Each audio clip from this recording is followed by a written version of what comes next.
Sabihin mo kay Teddy Casino at mga kasama niya doon, imbitahan niya si Mike Defensor na magsalita sa taas. Imbitahan niya yung mga 18 Marines na tumayo sa taas dahil sila yung mga nasa forefront ng paglaban sa korupsyon dito sa Pilipinas. Ngayon po, welcome na welcome po ang ginawa ng White Ribbon Movement ngayon, ng White Ribbon Rally, na pinag-iisa niya lahat ng mga taong tumatawag sa korupsyon. At welcome yung sinabi nila na dapat ito ay walang kulay at dapat ito ay hindi partisan. Kami po ay handa dito na hindi magsalita ng Duterte. Handa rin kaming hindi magsalita ng anti-Marcos. Handa rin kaming magsalita na hindi anti-Dilaw, hindi anti-left, kahit ano. Basta sasabihin lang namin, itigil na ang korupsyon. As a matter of fact, nagpapatuloy nga yung ginagawa nilang impeachment laban kay VP Sara Duterte. Okay, fine, di magpatuloy kayo doon sa Senate. Basta anti-corruption, go ahead. Pero ipagpatuloy nyo rin yung mga ginagawa nating iba para totally mawala na ang korupsyon sa Pilipinas. Yung impeachment laban kay BBM, ituloy na rin natin. Lahat na masangkot sa flood control project, kasuhan na rin natin at ipakulong na rin natin. Yun ang... Wait, sandali! Sandali.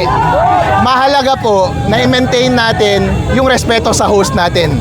Ang sabi ng host, malinaw ang sinasabi niya, huwag maging partisan, huwag lagyan ng kulay. Nandito kami para iparating at ipakita yung graciousness na iyon.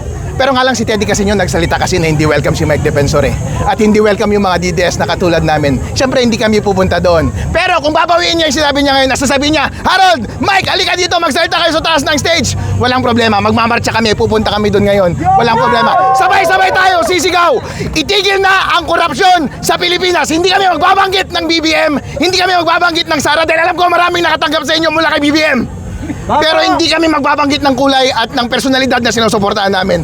Pero ang pinakamahalaga po sa Pilipinas ngayon, magkaisa tayo sa laban natin sa korupsyon. Kaya walang nangyayari, walang umaandar sa ating krusada para pabagsakin ang korupsyon ay lahat tayo mismo ay nagsisiraan.